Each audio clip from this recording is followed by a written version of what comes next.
The dimensional gateway shimmered like liquid starlight when Princess Meridian stepped through, her crystalline armor catching fragments of light that shouldn't exist in a single dimension. Earth's atmosphere felt foreign against her enhanced sensory receptors, humid and chaotic in ways her advanced civilization could never produce. She had traveled across 30,000 light-years and back through 7 centuries of time, all because of a genealogical anomaly that shouldn't have been possible. According to imperial records, that was impossible. Her great-grandson, born in the year 2847 Earth time, had a human father, not a variation. The biological markers were unmistakable, traced through genetic databases maintained by the most sophisticated scientists in existence. Meridian had hidden this secret for years, terrified of the scandal that would destroy her political standing among the noble houses. But now, with her family line threatened by a purification decree from the Empire, she had no choice but to seek out Marcus Thorne, the man her grandson's mother had loved centuries ago. She found him in a buried research facility beneath the Australian outback, exactly where her timeline predictors had indicated. Marcus was dust-covered and solitary, surrounding himself with ancient artifacts and historical records. His dark hair showed threads of silver despite his relative youth, earned through years of sleepless dedication to understanding extinct civilizations. He looked up from a crystalline tablet the moment she entered, his green eyes registering first confusion, then something that might have been recognition, despite their complete lack of previous meetings. "You're not from any university," he said, his voice carrying the weight of someone accustomed to speaking only to ghosts and memories. "I am Princess Meridian of the Verashian Empire," she replied, watching his expression shift from skepticism to alarm. "And you are my great-great-grandson's biological grandfather, which makes this conversation extraordinarily awkward and equally important." Marcus stood slowly, unconsciously protective of his research. His worn shirt displayed constellation patterns he'd apparently decorated himself, endearing and completely helpless against the reality she was about to present. "I think you have me confused with someone else. I haven't been in any relationship for 7 years, and before that, there was nothing serious enough to produce a legacy." Meridian moved closer, her advanced technology sensing his elevated heart rate and neural activity spiking into anxiety. She showed him the genetic sequences suspended in holographic light, the unambiguous truth displayed in ways his primitive technology couldn't achieve, but his brilliant mind could absolutely interpret. His hands trembled as he reached toward the data, not quite touching it. "This is impossible," he whispered. "Time doesn't work this way." "It does where I come from," she said softly, and something in her voice, ancient and lonely and desperate, made him finally look at her as something more than an hallucination. "And I came across centuries to ask you for help."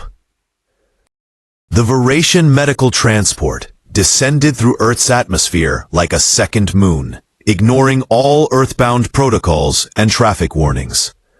Marcus watched from the underground facility's transparent aluminum observation deck, his mind struggling to accept what he was seeing. Then the transport's doors unsealed, and Dr. Isolde emerged, her luminescent skin casting soft blue shadows in the harsh lab lighting. She moved with precise grace, her 6 fingers manipulating a diagnostic scanner that mapped layers of reality itself. "Fascinating adaptation," Isolde murmured, scanning Marcus. "Human physiology is remarkably resilient, despite its inefficiency. The temporal genetics running through your bloodline are unprecedented. Normally, such connections would destabilize across dimensional barriers. Yet here you are, completely grounded in linear causality.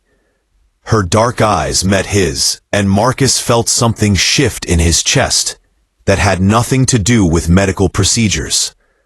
Meridian watched the interaction with barely concealed amusement. Dr. Isolde is from the Andromeda Research Collective. She specializes in xenobiology and timeline integrity. She's also the only person I trust with the truth beyond my family. The truth being that my blood somehow survives dimensional travel without degrading. Marcus moved closer to Isolde, drawn by her strange beauty and the intelligence radiating from her presence. Or the truth that apparently I'm responsible for creating a legacy that spans centuries. Isolde's expression softened, revealing vulnerability beneath her professional demeanor. The truth is far more complicated. Princess Meridian arrived at my station requesting genetic alteration treatments 3 cycles ago. Standard protocol required investigation. What I discovered was evidence that the Imperial Council is conducting forbidden temporal experiments specifically designed to eliminate your genetic line. She paused, her fingers brushing against Marcus's arm as she positioned the scanner more precisely. The contact sent electricity through his skin that had nothing to do with the device's function. Meridian's crystalline expression hardened. They want to erase the possibility of my family creating human offspring. It's considered contamination of Varation bloodlines. The purification movement has grown stronger, more militant. Marcus felt Isolde's hand linger against his skin longer than necessary. You're saying I'm in danger? From people who won't even be born for centuries. Temporal mechanics are stranger than you imagine, Isolde said softly, her voice carrying musical harmonics that translated through universal translators as something deeply personal. If they eliminate your genetic markers in the past, it creates paradoxes that echo forward. Your descendants begin to fade from the timeline. My sensors detected the initial phase 3 days ago. People in the outer settlements simply ceased to exist. Marcus turned to face Isolde directly, close enough to see the luminescent patterns beneath her skin responding to his proximity. Without thinking, he reached out and traced the soft glow along her jawline. Then we need to leave, all of us, right now. Isolde leaned into his touch, her breath quickening. My shuttle is shielded against Imperial scanners. We can reach the neutral zones beyond Andromeda if we depart within the next solar cycle. She paused, her eyes searching his. But once we leave Earth, we can never return. You'll be abandoning your entire civilization. Marcus glanced at Meridian, then back to Isolde. I wasn't doing much here anyway. But I need to know, when we get to your ship, are you going to keep maintaining professional distance? Or can I stop pretending I'm not completely captivated by you? Isolde's luminescent skin brightened considerably, displaying what might have been the alien equivalent of blushing. Professional distance becomes unnecessary in neutral territory, she replied, her voice barely above a whisper. And I have similarly complicated feelings I've been suppressing through protocol. Meridian cleared her throat diplomatically. We should begin evacuation procedures now. The Empire's ships will locate us within hours. Gather whatever you absolutely cannot leave behind, Marcus. Everything else becomes history. As they moved to prepare for departure, Marcus felt Isolde's hand slip into his, her strange fingers intertwining with his human ones. Whatever came next, whatever sacrifice awaited them beyond the stars, At least he wouldn't face it alone anymore. The asteroid field served as their temporary refuge, a chaotic dance of tumbling rock and ice that confused Imperial sensor arrays. Isolde piloted with extraordinary precision, her enhanced vision perceiving wavelengths invisible to Marcus, as she navigated through debris that should have pulverized their smaller vessel. He watched from the navigation station, marveling at her concentration and the graceful movements of her six-fingered hands across the control interfaces. Meridian monitored communications when the distress signal cut through their secure channel, scrambled and desperate. "This is Senator Varen of the Veratian Liberation Front. Princess, your location has been compromised. Imperial Hunter-class destroyers are moving to intercept. Respond immediately with your current coordinates." Marcus felt his stomach drop. "Is that?" "Someone from my past," Meridian interrupted, her vocal harmonics carrying notes of complex emotion. "Varen was my political ally before the purification movement consumed the council. He was exiled 5 years ago for speaking against genetic discrimination." She accepted the communication, her holographic image projecting into space toward Varen's heavily shielded vessel hidden within an asteroid's shadow. From Varen appeared on screen, his crystalline features bearing fresh scars from torture or combat.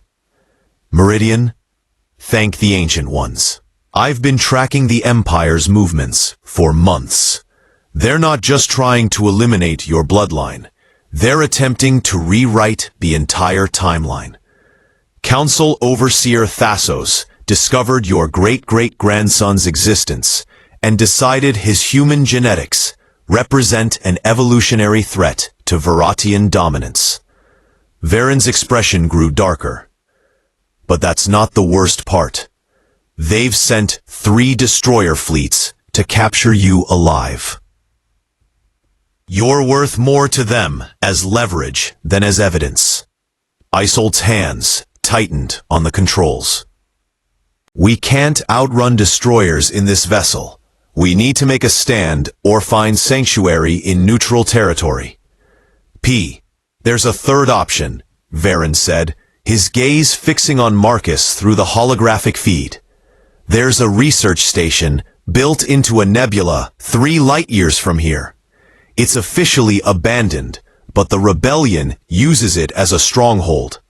If we can reach it before Thassos' fleet closes in, we can access their archive. Everything the Empire wants hidden, all the experimental records, the temporal manipulation data, it's stored there. We could expose the purification program to every civilization in the known galaxies." Marcus stepped forward. "And if we do that, then your bloodline's existence becomes a matter of interstellar law," Varen replied. "No single empire can eliminate you. You become untouchable because eliminating you would violate the covenant of civilizations." "The destroyers are hailing us," Isolde announced, her voice steady despite the alarm flickering across her instrument panel. "They're demanding we cut engines and prepare for boarding." Meridian moved to stand beside Isolde, her hand touching the pilot's shoulder in a gesture that communicated trust and resolve. Isolde glanced up at her, then back at Marcus. "I'm engaging emergency jump protocols. Prepare for acceleration," she said. "This is going to hurt." The acceleration hit like physical force, pushing Marcus against the restraint panels as Isolde's vessel shot forward at velocities that bent light itself around their shields. Behind them, the destroyers fired brilliant cascades of energy weapons that dissipated against their path like rain striking a windshield. Isolde wove through asteroid clouds with balletic precision, each movement of her hands corresponding to impossible maneuvers that left their pursuers struggling to maintain sensor lock. Marcus gripped the console, fighting the intense gravitational forces. Isolde's concentration was absolute, her skin luminescence pulsing in synchronization with the vessel's systems. Without thinking, he reached over and gripped her free hand, needing the connection to something stable and real. Isolde glanced at him, her eyes meeting his for just a moment. "Trust me," she said, her voice carrying all the conviction of someone who understood what they were flying toward. "We're going to make it." She squeezed his hand before returning her focus to the navigation array, pulling the vessel into a vector that the destroyers couldn't follow. As the Imperial fleet fell behind them, Marcus realized he wasn't afraid anymore. Not because they were safe, but because Isolde believed they would survive. And somehow, her belief felt more solid than any shield generator. The Nebula Research Station hung suspended in clouds of stellar dust and ion storms, its architecture a beautiful fusion of engineering and art that spoke of a civilization long gone. Senator Varen's rebel forces maintained only minimal presence, leaving vast sections dark and silent. Isolde moved through the corridors with Marcus following, their footsteps echoing through chambers designed for thousands. Meridian had gone to the archive with Varen, leaving them alone to explore. Isolde accessed a sealed laboratory where ancient technology still hummed with residual power. Holograms flickered to life, displaying star charts that marked celestial locations, now lost to recorded history. "This station is older than any empire currently existing," Isolde said, her finger tracing symbols in light. The architects were explorers, who mapped the cosmos before dimensional travel even existed. They understood something we've forgotten, that connection across difference is the foundation of advancement, not its threat. Marcus moved closer, studying the charts. One symbol appeared repeatedly, a star pattern that looked almost like a human constellation. What does this one mean? Isolde's luminescent skin brightened as she focused on that particular marker. It's a word in the ancient language. It translates roughly to the place where souls recognize themselves in impossible mirrors. The architects believed that the greatest discoveries happen when civilizations unlike each other choose to understand instead of destroy. She paused, her gaze shifting to him. Like us, Marcus took her hand, this time with full intention. "I'm not from your world, and you're nothing like anyone I've known. But since the moment you arrived, everything feels right in ways I can't explain." Isolde turned to face him directly, her luminescence responding to her emotions, creating soft light between them. "In my civilization, we're taught that attraction across species barriers is biological compatibility failure. But standing here with you, I think our scientists are profoundly wrong about many things." She reached up and traced her strange fingers along his face, marveling at the texture of his human skin. "You're warm, constantly warm. It's remarkable."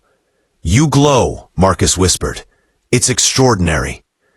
He kissed her gently, uncertain of the compatibility, but Isolde responded with fierce tenderness, her luminescent skin brightening so intensely it cast shadows across the ancient chamber. Her lips were softer than he expected, her breath carrying exotic scents like nebula winds crystallized into flavor. When they finally separated, Marcus felt fundamentally changed, as though some essential component of himself had been waiting for her existence to complete.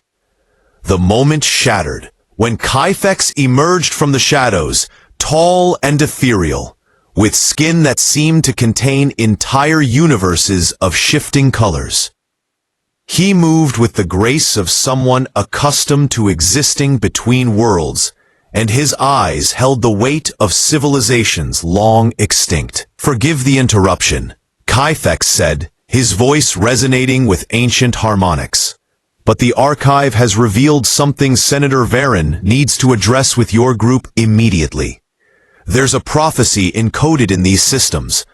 All of you are mentioned specifically, and the timeline you create branches toward either transcendence or oblivion."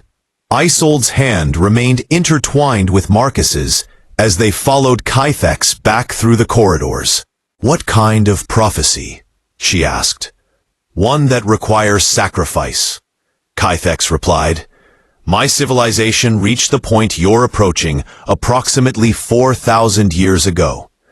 We had a choice between preserving ourselves or embracing transformation with beings radically different from us. We chose preservation. Within 3 generations, we were extinct.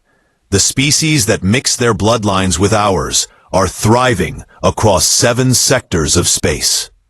Meridian waited in the archive chamber with Varen, her expression grave. "The prophecy names all of us.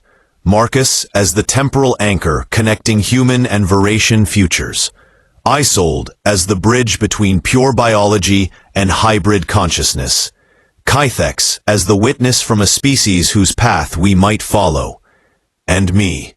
She paused, her crystalline features reflecting her uncertainty, "as the choice maker who must decide between tradition and transformation." Varen stepped forward, his scarred face intense. "We can release the archive's data now. Expose everything the Empire has done. But according to the prophecy, one of us won't survive the revelation. And it's deliberate. A sacrifice required to make the timeline corrections permanent." Marcus looked at Isold, whose luminescence had dimmed with fear. Her hand squeezed his almost painfully. Kythex moved to stand beside them, his form creating protective geometry with their bodies. "Then we choose who," Marcus said quietly. "Together, that's what the ancient architects meant about connection across difference. We don't abandon each other to fate. We decide as one collective consciousness how to face this." The ancient holograms seemed to pulse in approval. Or perhaps it was simply light refracting through hopeful futures beginning to manifest. Overlord Phasos arrived in a vessel that looked like nothing so much as a massive geometric god, its angles cutting reality itself into sharp pieces. The station's shields flickered under the onslaught of his weapons as Marcus, Isold, Kythex, Meridian, and Varen made final preparations in the Nexus Chamber, the station's heart, where past and future could theoretically be balanced against each other. "I'm uploading the archive data to every communications channel simultaneously," Varen said, his fingers flying across interfaces salvaged from 10 extinct civilizations. "Once it broadcasts, it becomes public knowledge. The Empire can't silence or destroy what's already known across the galaxy." Isold stood at the temporal stabilization array, her 6 fingers dancing across controls with brilliant precision. Marcus was beside her, holding the data core that contained the prophecy, the key to either salvation or destruction. Kythex positioned himself at the dimensional anchor point, his universe-containing skin already beginning to shimmer with the energy required for the ritual. "The Overlord is docking," Meridian announced, her crystalline armor glowing with defensive barriers. "He's bringing contingents of the Imperial Guard. We have minutes at most." Marcus turned to Isolde, and without speaking, they both knew what the prophecy meant. One of them had to remain behind, to stabilize the temporal mechanics, while the others escaped. One of them had to anchor the timeline in place, while reality shifted into its new configuration. The prophecy never specified who, because love meant the choice had to be genuine, freely given, not predetermined. "I'm staying," Isolde said quietly. "Absolutely not," Marcus replied. "You have so much more to—" Isolde pulled him close, kissing him with the intensity of someone saying goodbye through passion. "My entire life has been spent studying abstract concepts of connection. I've never felt anything real until you, but that means I understand what matters. Your bloodline extends forward centuries. Your presence in the future matters in ways mine never could. You give them possibility." Marcus felt tears streaming down his face, something no human had done in 300 years, since crying was considered inefficient. "I love you. You know that, right? Completely. Unreasonably, with every part of my being." "I know," Isolde said, her luminescence blazing brilliantly. "And I love you. That's precisely why I can do this." She turned him toward the exit, where Varen was coordinating evacuation protocols. "Go. Help them reach the jump point." "Isolde, Marcus." Kythex placed a hand on his shoulder, his ancient voice carrying the weight of someone who understood loss across millennia. "She's chosen transcendence. Don't diminish that with refusal to honor it." The Nexus chamber doors exploded inward as Overlord Thassos entered, his form more weapon than organism. Crystalline structures supporting something barely sapient beneath layers of military augmentation. "Princess Meridian, you've exceeded my expectations regarding resistance. But this ends now. I claim custody of all hybrid genetic material and order the extermination of any organism carrying contaminated bloodlines." Meridian stepped forward, her small frame insignificant against Thassos' mass. "The archive is broadcasting. 700 million beings across 30 sectors now know exactly what you've done. The Covenant of Civilizations forbids genetic discrimination. Your authority ends today." Thassos raised a weapon, but Kythex moved with impossible speed, creating a barrier of dimensional folding that caught the blast. "Go," Kythex commanded. "The prophecy requires 2 sacrifices, not 1. Marcus realized in that moment what was happening. The prophecy didn't specify individuals, it specified roles. 2 beings had to remain to anchor the transformation, to ensure that the timeline could sustain both preservation and evolution simultaneously. Isolde and Kythex, together, creating stability while the others escaped. "I can't leave them," Marcus shouted. But Meridian grabbed his arm with surprising strength for her crystalline form. "You must," she said. "They've already chosen. Honor their sacrifice by ensuring it means something. Tell their stories. Keep their memory alive in your bloodline. That's how love survives extinction." Marcus ran with Varen and Meridian toward the launch bay, his heart breaking with each step. Behind him, he heard Isolde's voice, singing, a harmonic that resonated through the station's structure, a melody that seemed to contain entire universes of longing and resignation. Kythex joined her voice to hers, their combined frequencies creating something transcendent. Something that made the very fabric of reality shimmer and restructure. As their vessel leaped through the dimensional gateway, Marcus looked back one final time. The nebula station wasn't exploding. It was transforming. Isolde's luminescence merged with Kythex's color-shifting form, creating something entirely new. A beacon of transformed matter that existed between dimensions, neither fully in this universe nor in any other. The prophecy was complete. The archive data would spread across civilization, ensuring that Marcus's descendants could live openly, could love whomever they chose, across whatever genetic boundaries they encountered. Future generations would inherit a galaxy where difference was celebrated, not eliminated. Isolde's sacrifice ensured that transformation itself became possible, that species could evolve not through consumption or supremacy, but through connection and love. Marcus stood at the viewport, his hand pressed against transparent aluminum, and whispered words he hoped would somehow carry across dimensions. "I'll love you forever. I'll make sure they know what you gave up. I'll make sure it matters." Theron placed a compassionate hand on his shoulder while Meridian monitored their escape vector.